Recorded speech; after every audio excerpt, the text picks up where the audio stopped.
दमिश्क की जामा मस्जिद के अंदर मेहमान आकर ठहरा।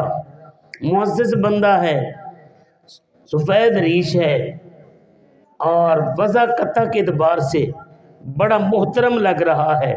नमाजियों ने नमाज पढ़ी, जाने लगे। मस्जिद का खादिम, झाड़ूदार, इमाम वो आया, कहने लगा बाबा जल्दी कर, नमाज पढ़, बाहर निकल, मैंने मस्जिद को बंद करना है। उसने कहा अल्लाह वाले, ये अल्लाह का घर है, कभी अल्लाह के घर भी बंद होते हैं? शुक्र करो वो हमारी इस सदी में पैदा नहीं हुए। अब उन्होंने कहा कि क्या मस्जिदों को भी बंद किया जाएगा? उन्होंने कहा मस्जिद बंद होगी, तुझे नहीं रहने देना।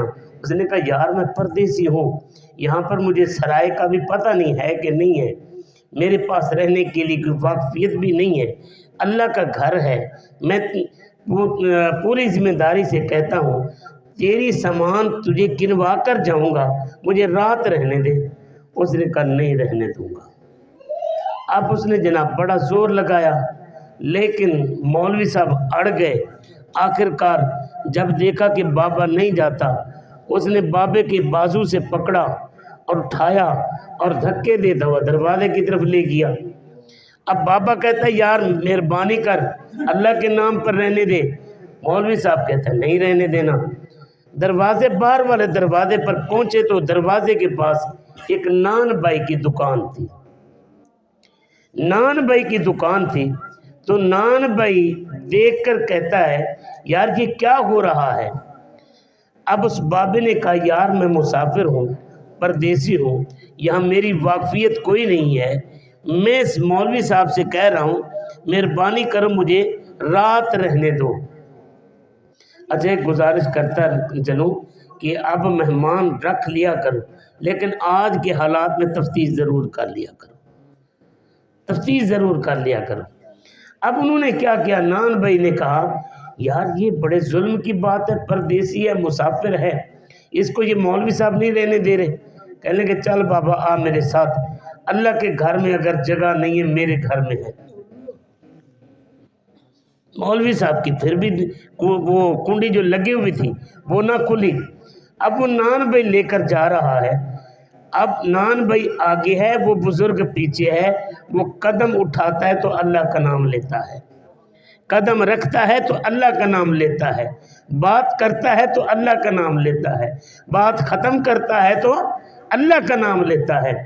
वो बाबा बड़ा मुतासिर हुआ, यार देखने को तो नान भाई लगता है लेकिन ये कोई बंदा खुदा ही लगता है। लेकर घर गए, रात को उस बाबे को सुला दिया। बाबा भी अल्लाह वाला था, वो देखता रहा। वो नान भाई रात को सोया नहीं, रात को वेते बेदर्दानो, नींद प्यारी आवे, दर्द मनानो याद सजन दी, सुतियां आन जगावे। वो उठा, उसने वुज़ू किया, कभी सर सजदे में रखकर आंसू बहाकर रब को पुकारता है, कभी कुरान खोलकर तिलावत करता है, कभी तस्बीह उठाकर नफिस बात करता है। अब वो बाबा देखता रहा, फजर की नमाज इकट्ठे पढ़ी, खाना उसने आगे रखा। वो बाबा कहता है यार खाना बाद में खाऊंगा।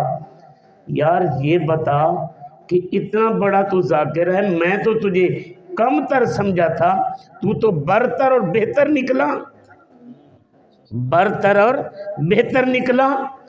उसने कहा बस जी अल्लाह का करम है। उसने कहा जो बंदा रब का जाकिर होता है उसे रब बड़े दर्जे देता है। बता तुझे तेरे रब ने कुछ दिया? अब उस बंदे ने कहा जी मेरे रब ने मेरे ऊपर इतना करम किया है, मैं जो भी दुआ मांगता हूँ रब फौरन कबूल कर लेता है, फौरन कबूल कर लेता है। फकत इतना है एक दुआ आज तक कबूल नहीं हुई, उम्मीद बड़ी है रब जरूर कबूल करेगा। उसने कहा जी वो कौन सी दुआ है? उसने कहा जी रब से दुआ मांगी है, मेहरबानी फरमा, मेहरबानी फरमा एक दफा अबू अब्दुल्ला अहमद बिन हम्बल का दीदार करा दे। وہ بابا ہنسا اور تڑپ اٹھا، پھر کہنے لگا یار اتنا مستجاب الدعوات ہے کہ دھکے دلوا کر اپنی طرف کھینچ لیا، کہ رب نے دھکے دلوا کر تیرے پاس پہنچایا۔ یار ذاکر تو بڑے دیکھے مگر تیرے جیسا ذاکر نہیں دیکھا جس نے احمد بن حنبل جیسے امام کو بھی دھکے دلوا کر اپنے پاس بلوا لیا۔ تو یہ چیز ہمیں اپنے سامنے رکھنی ہے۔ اگر ہم رب کے ذکر کے ذاکر ہو جائیں تو فرید کے ابا کو کوئی نہیں جانتا، فرید کو ہر کوئی جانتا ہے۔ گنج بخش کے ابا کو کوئی نہیں جانتا لیکن گنج بخش کو ہر کوئی جانتا ہے۔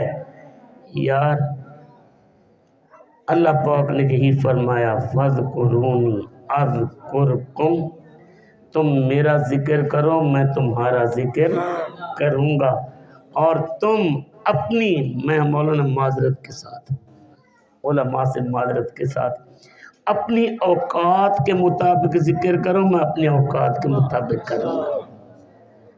تم اپنی قوت اپنی حیات کے مطابق ذکر کرو، میں اپنی قوت اپنی حیات کے مطابق ذکر کروں گا، کہ تم زندگی میں رہ کر عبد القادر بن کر اللہ اللہ کرتے رہو، اور میں رہتی دنیا تک بعد از دنیا بھی یا غوث اعظم کے نعرے لگواتا رہوں۔ اللہ پاک آپ کی میری حاضری قبول فرمائے۔